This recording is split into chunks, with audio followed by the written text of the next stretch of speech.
September 16, 1944. Day 2 of the invasion on Peleliu. They thought it would be a very short campaign, maybe over 2 or 3 days. Only a couple of thousand Japanese there. The only problem was there were more Japanese there than there were Marines waiting to get ashore. We didn't realize there was a ridge there with over 500 caves in it, all seeing every bit of us on that island. The Japanese resistance was so fierce that the Marines couldn't get supplies to shore. During the day, the temperature rose to 110 degrees, and no drinkable water could be found on Peleliu. You can go a long time without food and survive, but you cannot do it without water. I've known thirst in my life, but I've never known thirst like that. Under these conditions, the Marines' orders were to cross the exposed airfield in the middle of the island. When they advanced, the Japanese opened fire. Going across that airfield, that was the longest walk I think I've ever took in my life, right there. It was scary as hell, and I guess what made it so scary, there wasn't a damn thing you could do about it. I felt helpless, I felt defenseless, you know, I mean, it just wasn't anything you could do. It's a horror show. It's a miracle that the 1st Marine Division wasn't completely decimated.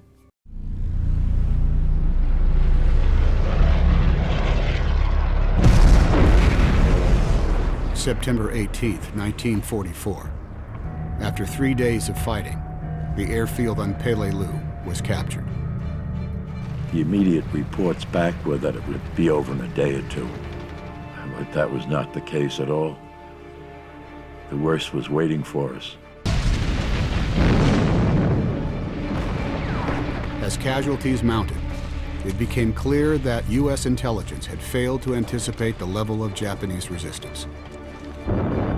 Looming behind the airfield were high coral ridges that spanned the island. The Japanese had created an elaborate system of underground fortresses. Intelligence didn't have a clue what we were going into. If the intelligence had been what it should have been, I don't think we'd ever hit that island. Their whole cave system on Peleliu was unbelievable. We had never seen anything like that before in the war. There was over 500 caves. It was one cave right after another. You had to dig them out one at a time.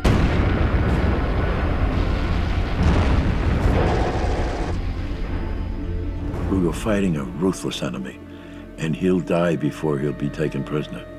So you've got to make sure he dies instead of you.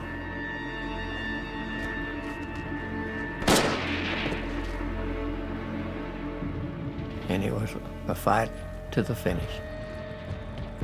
For 30 straight days, day and night, we lost a lot of men. Considerable amount killed and tremendous amount wounded.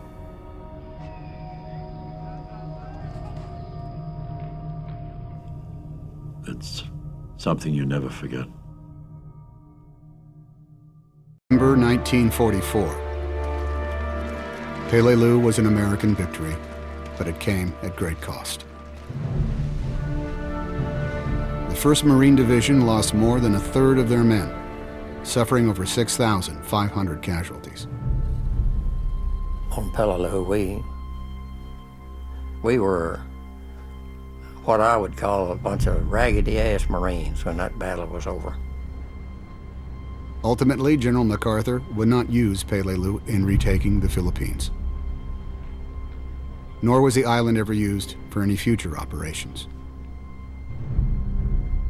Few would hear of the fierce battle fought on Peleliu. Peleliu was a forgotten battle.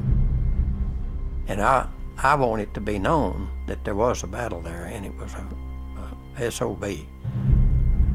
for every Marine that was on there. By February of 1945, U.S. forces were converging on a tiny island only 660 miles from the Japanese mainland, Iwo Jima. 8 square miles of volcanic rock and ash. But it held an airfield vital to the planned invasion of mainland Japan.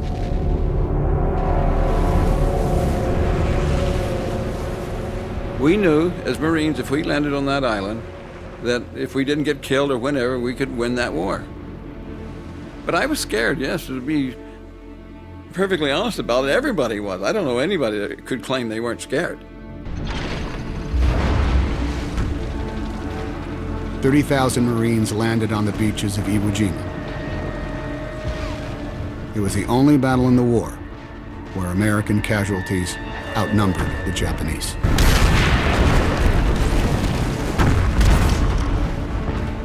A lot of good Marines got killed there.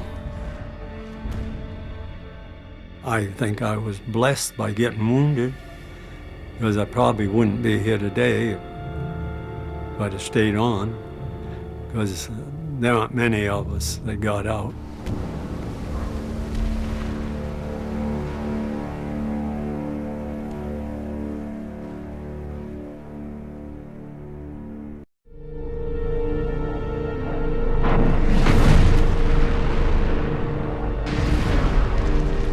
The island of Okinawa, the final step of the Allies' planned invasion of the Japanese mainland. In all of the Pacific, there probably wasn't a more terrible campaign than Okinawa.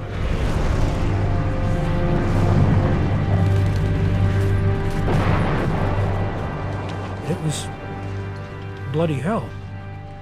They were making us pay dearly for our advances.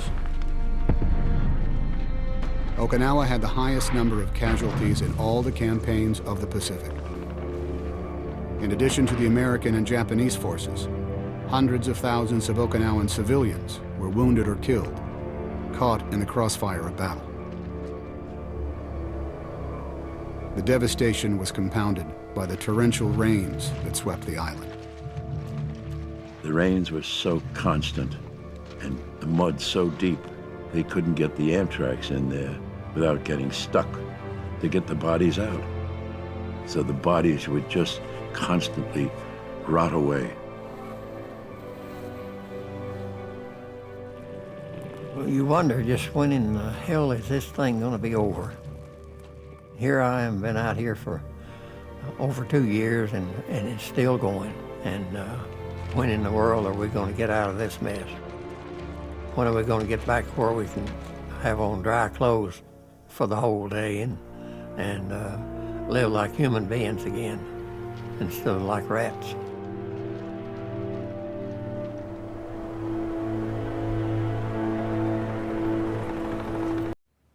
We were in downtown Norfolk, up on about the 3rd story in a restaurant, and we heard it, and they flooded the streets, and they were hollering and dancing and carrying on, and we were right there with them, and it was the happiest day. It was the happiest day. By the time you come out, you're not like you were when you went in. You've aged a whole lot. It was a struggle to try to get it into your mind that you were actually back in the States, and you just kept thinking that you were going to wake up and find it was all a dream. Growing up, my bedroom was next to my parents' bedroom, and I can remember many a night my father screaming, having a nightmare, and then I would hear my mother's voice trying to calm him down, trying to wake him up to calm him down. He had a very strong will, so he tried to overcome what was bothering him, but it lasted his entire life.